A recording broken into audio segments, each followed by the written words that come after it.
Hello మిత్రులారా, మైనూస్ కిచెన్కి స్వాగతం. ఈరోజు నేను పరిచయం చేసే రెసిపీ బహుశా మీరు ఎప్పుడు తినుండరు, కానీ ఇది చాలా అద్భుతంగా ఉంటుంది. ఈ స్ప్రింగ్ రోల్స్ వెనీలా ఐస్ క్రీమ్తో సర్వ్ చేసుకుని తింటే చాలా కొత్తగా మరియు టేస్టీగా ఉంటుంది.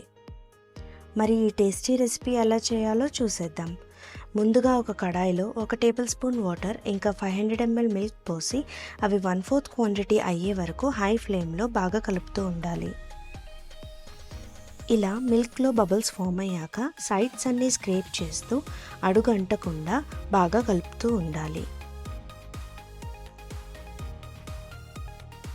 ఇలా రబడీలా తయారయ్యాక పక్కన పెట్టేద్దాం.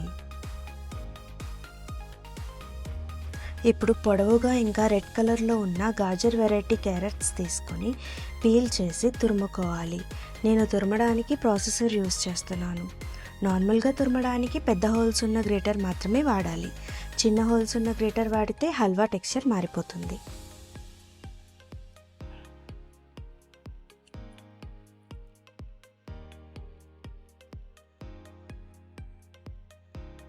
ఇప్పుడు బేస్ మందంగా ఉన్న కడాయి తీసుకొని క్యారెట్ తురుము వేసి 70 to 80% క్యారెట్లో ఉన్న వాటర్ ఆవిరయ్యే వరకు మగ్గించాలి. వాటర్ 80% ఆవిరయ్యాక 1 కప్పు షుగర్ వేసి క్యారెట్ తురుముకి బాగా పట్టి పాకం కన్సిస్టెన్సీ వచ్చే వరకు కలుపుకోవాలి.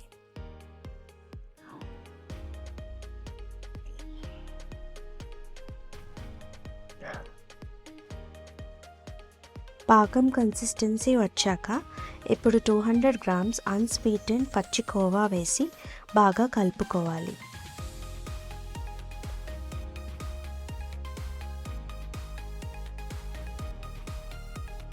ఇప్పుడు ముందుగా చేసుకున్న రబడీ వేసి బాగా మిక్స్ చేసుకోవాలి.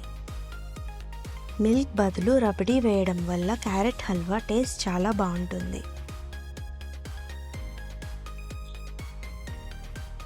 ఇప్పుడు 100 grams ఘీ వేసి ఘీ మొత్తం బాగా కలిసేలా కలుపుకోవాలి.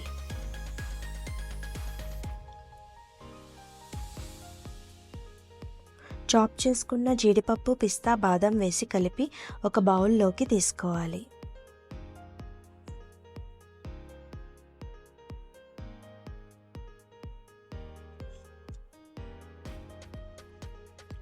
క్యారెట్ హల్వా రూమ్ టెంపరేచర్కి వచ్చాక నార్మల్ రిఫ్రిజిరేటర్లో 1 hour ఫ్రీజ్ చేసుకోవాలి.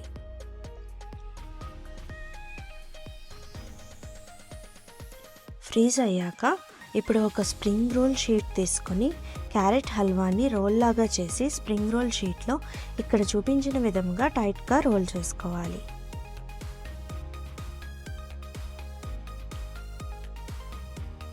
రోల్ చేసిన స్ప్రింగ్ రోల్ ఓపెన్ అవ్వకుండా ఉండాలంటే మైదా పిండి అండ్ వాటర్తో చేసుకున్న మిశ్రమం ఇలా అప్లై చేసుకోవాలి.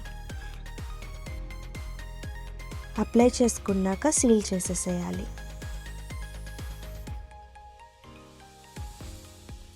ఇప్పుడు ముందుగా వేడి చేసుకున్న మీడియం హీట్ ఆయిల్లో carrot halwa spring roll golden brown colour వచ్చే వరకు ఫ్రై చేసి తీసేయాలి. చాలా డిఫరెంట్ అండ్ టేస్టీగా ఉండే క్యారెట్ హల్వా స్ప్రింగ్ రోల్స్ ఇప్పుడు వెనీలా ఐస్ క్రీమ్తో ఇలా సర్వ్ చేసుకొని తింటే అద్భుతంగా ఉంటుంది.